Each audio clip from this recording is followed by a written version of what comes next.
All right, so we're starting the show, guys. Here, welcome to my show here on the Fire Sports Pod, where everything we do here is fire. You guys know the drill. I'm your host, Zack Jackson.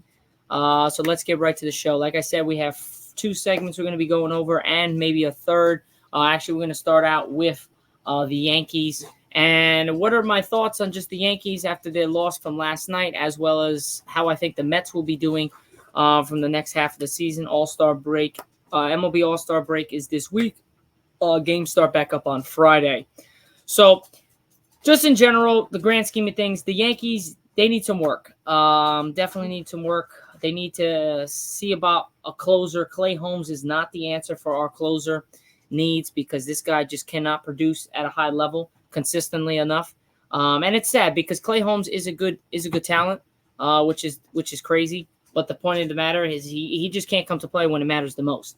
So I'm hoping that the Yankees can change things up and maybe get a closer that looks and performs a little bit better under pressure. But last night just did not. Yesterday just did not do it for me, man. We had a 5-3 lead going into the bottom of the ninth inning against the Orioles, and Clay Holmes gives up a deep double as three men come home to score, and we lose 6-5. And that's the real problem here, which I don't understand.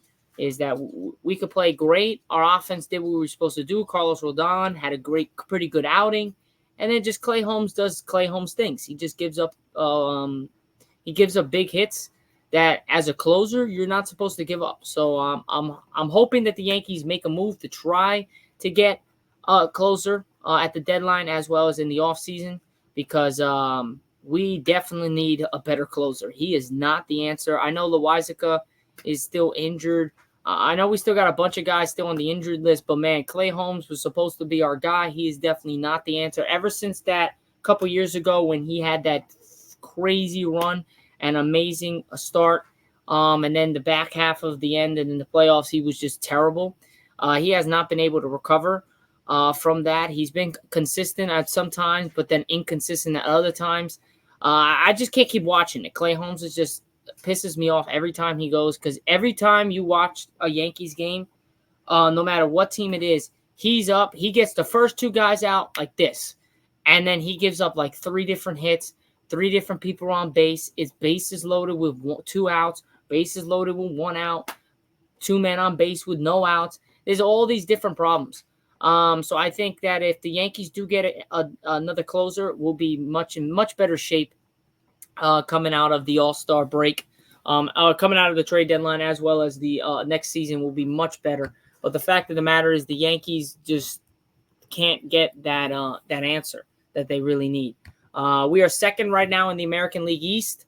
We beat the Orioles in a series, 2-1, but the way we came out and lost 6-5 last night was just bad. Our next series is Friday, July 19th, this Friday at 7:05 p.m. Eastern Time, taking on the Tampa Bay Rays for a 4-game set. Then we have another Subway Series on Tuesday, July 3rd, 2-game set versus the Mets, and then we take a 3-game series against the Red Sox, July 27th, and then the end of July, we have a 3-game set, I believe, yes, against the Phillies. And the start of August, we go with a 3-game set with the Blue Jays. So we got a significant amount of games that we could win. The Rays, we should beat the Rays. We should technically sweep them. We should take down the Mets, take down the Red Sox. The Phillies are going to be our toughest take. And then the Blue Jays we should take down. So really, the only series I see us losing to is the Phillies. The Red Sox is going to be a hard one, as always. Tampa is going to be a hard one. The Blue Jays, but I think we can get the job done with a better team. We just got to come to play offensively and defensively. And if those things fall into play, we'll get the win. Just the problem is that we had a chance to take the lead in the American League East. The Orioles took that. They are 58-38. They are 30-22 at home. They are 28-16 away. The Yankees are 58-40. We are 25-19 at home, 33-21 away. And the Red Sox are right there. They're 53-42. So they're not far behind. Rays are 48-48, and Blue Jays are 44-52. This whole division is right there. But the Yankees and the Orioles are going to be the tops of the tops. We're just going to be battling them back and forth. So it was great that we won, but it would have been nice to get the win and take the American League East title. American League East being ahead of the Orioles. It would have been nice going into the All-Star week, but it is what it is. We'll come out firing, come against the Rays on Friday for a 4-game set. But other than that, the Orioles, man, they're doing good things. They're a good team. They're a great team, I should say. There's really you really can't say there's a team better than the Orioles. There's really not. You can't say a team that's better than the Yankees. They're two juggernauts of teams, and they're going to be there at the end of the year with no doubt about it. Now the Mets. We move to the Mets. They have been doing pretty well, man. They lost last night's game 8-5, which is pretty much of a shocker because they really have been on a tear. 1, 2, 3, 4, 5. They've been on a 5-game winning streak. Absolutely doing really well pitching wise and hitting wise. They just like the Yankees messed up late as the Rockies won 8-5. The standings for them, they are third in the National League East, 49-46, 26-26 at home, 23-20 away. The Braves are ahead of them at 53-42, so they're not that far behind. They're 29-17, 24-25. The Phillies are 62-34 in their division, 37-16 at home, 25-18 away. The Phillies are the real deal, man. They have been playing really good baseball. And if the Phillies continue with it, they'll be one of the top teams coming out of the National League and probably competing for a World Series. But that's behind Bryce Harper and that team, man. They are one hell of a talent. But the Mets coming out of the All-Star week, they will be versing the Marlins on Friday for a 4-game set. Then they verse our Yankees. Then they go against the Braves. And then they go against the Twins. And then they have a 3-game set against the Angels. And then a 1-game against the Cardinals and a 3-game set against the Rockies. So they got good winnable games. The Braves are probably going to be their toughest. Braves and Twins. Everybody else, they could win. They just got to play good baseball.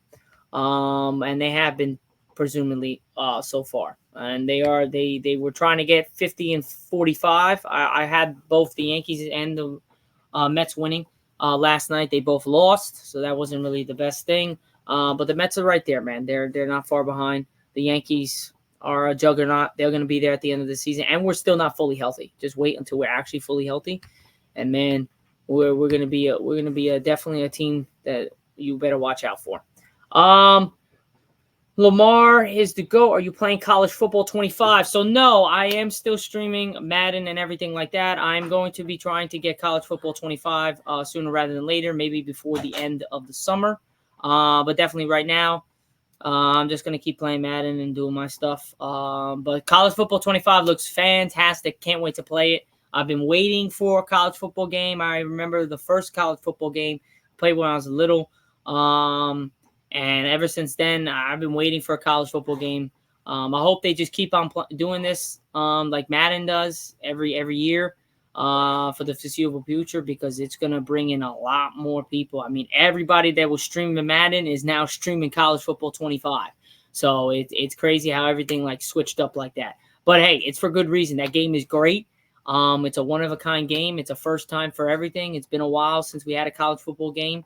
And now you can kind of just pick your college teams and run with it. So I can't wait. It looks the effects, the realization of how the football, the fans, and everything like that, the cuts, the slips, the slides, everything is so realistic. I love it. So I can't wait to get my hands on it and play it. But it's going to be a little bit until I get some things moving in the right direction. But yeah, definitely Lamar. It's a great game, and I can't wait to play it. So a little side segment on College Football 25. If you guys out there have College Football 25, let me know in the comment section what you guys think of the game, because I think I don't even have it, and I think it's a great game. So I can't wait to see when I do have it how good of a game it actually is. But if you guys haven't done so already, if you're in the live, don't forget to drop a follow as well as a like and share the live.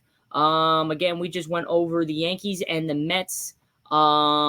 Basically first half until the All-Star break season and how it's going and how I think the rest of it. I think the Mets are going to be in it, and I think the Yankees are going to be one of the top teams in the league. That's my opinion on those two teams, two New York teams.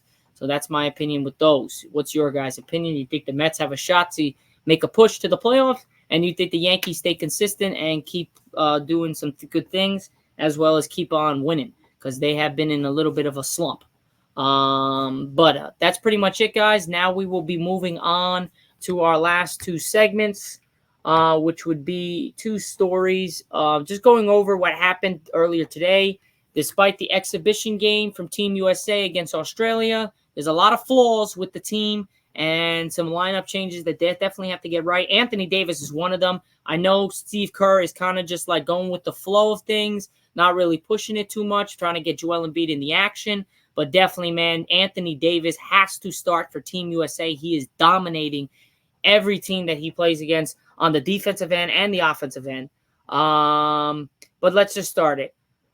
Fixing the issue paramount when assembling Team USA tries to in Paris to win the 5th consecutive Olympic gold. Earlier in the process, the challengers remain as this front. Team USA beat Australia today 98-92 in an exhibition in Abu Dhabi in front of a record crowd, 12,217 fans at the Ethan Arena. It's a second straight win over medal contender for the U.S., but there were a few things to pay attention to that the Australia always a very good test in the run-ups to big events showed. Perhaps most important, Anthony Davis, like I said, displayed why he's such a versatile player to the American effort and a vital player. His presence on the inside was a difference in the outcome as he had 17 points, 14 rebounds in just 18 minutes while playing some strong interior defense with a couple of blocks. As well as Anthony Edwards continues to show his value in international play, moving into the starting lineup and looking explosive as he becomes his trademark as he put up 14 points. Through there still signs of unfamiliarity.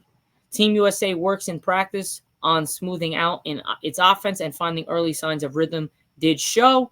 They put up 32 points in 10 minutes for first quarter, for example, with LeBron James, Jason Tatum showing signs of being a dynamic forward combo.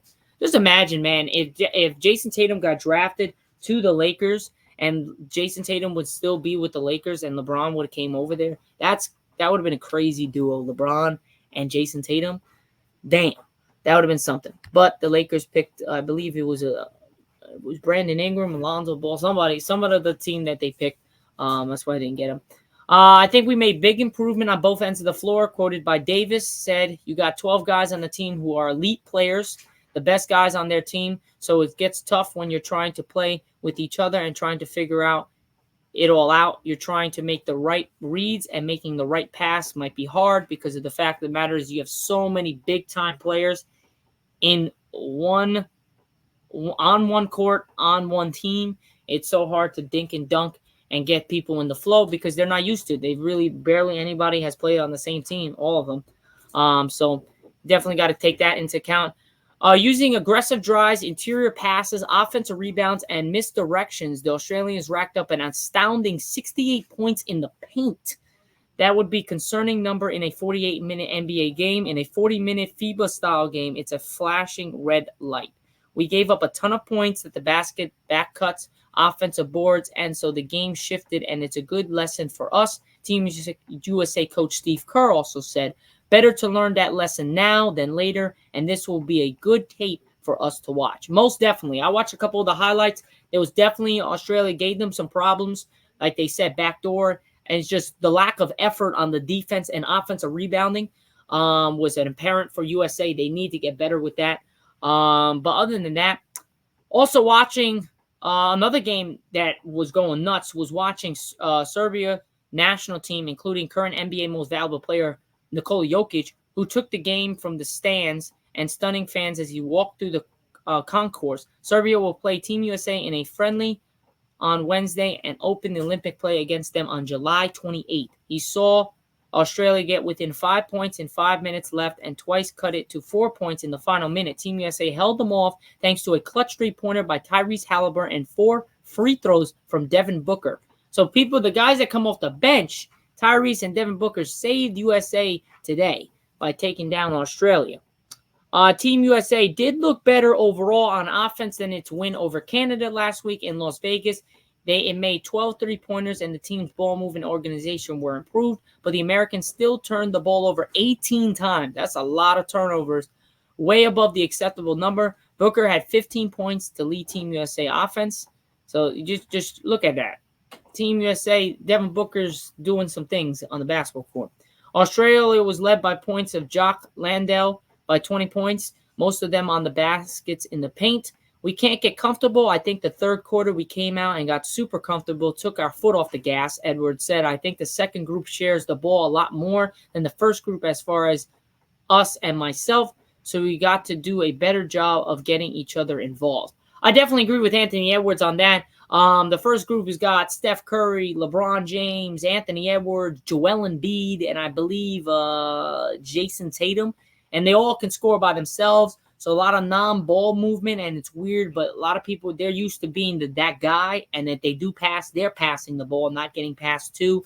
So I think that has something to do with why the chemistry is a little off. And that second unit is more because Tyrese, the guys that come off the bench that really just play the game the right way and pass the ball and move the ball to try to get open shots, really shows the difference in both teams. But together, they're still the best talent.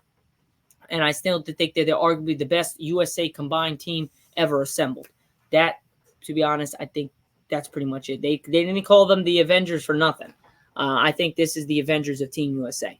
Now, that's pretty much it, guys. You guys let me know in the comment section what you guys think of Team USA, and do they have a shot to win the gold medal, and will they win the gold medal, or will they fall short yet again like they did last year? Personally, I think they win it all, and it's not even close. I just think they have the better talent, and they just have all around. They just have the better coaches, the better talent, and I think when you pair all these great players together, if you don't win, then it's like, well, this is just a complete waste of time. So we'll see. As well, we all know Kawhi Leonard is not there anymore. They replaced him with Derek White. I made in my show, also made some TikToks about it.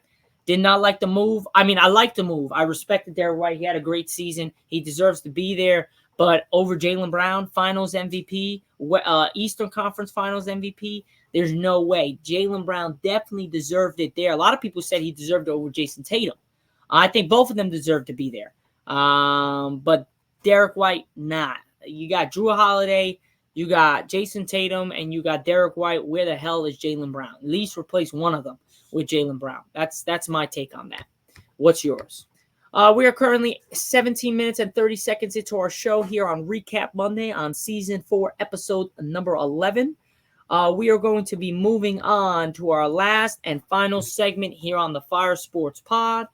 Caitlin Clark talks Team USA hopes. Cheryl Reeve dismisses the Olympics question. So, this has been a discussion for a while. Caitlin Clark getting dismissed from being on Team USA. Now, Caitlin Clark's goals haven't changed. She wants to play in the Olympics one day. Clark not only helped her squad stay in the WNBA playoff race with a strong finish, the Indiana Fever's 81-74 victory at Minnesota on Sunday, but did so against a Lynx team coached by the leader of the U.S. women's national team, Cheryl Reeve. Clark and Elijah Boston, who recorded her 20th career double-double, both thrived in front of Reeve, who led the Olympic squad that will head to Paris to pursuit of a gold medal. Clark, who was left off the national team roster this year, said Sunday the Olympics are still her dream. Obviously, I think it's anybody's dream to play in the Olympics, even if you're in the WNBA or in the NBA. That's what you dream of as you're a young kid, getting to represent your country. Clark, who finished with 17 points and 6 assists in her first WNBA game in Minneapolis, said, and obviously, me and Boston having the experience of playing for the junior national team, we know how fun that it is and how cool that it is to wear USA across your chests. It gives you something to work for, something to dream of, she said. Also, I feel like it can continue to get a lot better for me. That's my main focus and what excites me the most going forward. Prior to Sunday's game, however, Reeve seemingly had no interest in discussing Clark's status as a potential member of a future national team. But why would you? You're adding more fuel to the fire. Just keep quiet, which she did. And you don't have to all this bull crap coming out. Oh, well, no, she's not really ready. Or yes, she's ready. Blah, blah, blah, blah, blah. So I think it was smart that Reeve didn't say nothing. But why the hell would I answer a national team question, Reeve said. Her Lynx are now 2-2 in the past 4 games without MVP candidate Napisa Collier, sidelined by a foot injury since July 4th. I'm wearing Lynx and I'm the head coach of the national team, but I'm not the chair of the committee. anybody who wants to venture into anything else. The sellout crowd at Target Center was filled with fans who sported Iowa jerseys, T-shirts, and other gear in support of former Hawkeye star Clark. Those Iowa fans also flooded First Avenue's bars and restaurants hours before tip-off.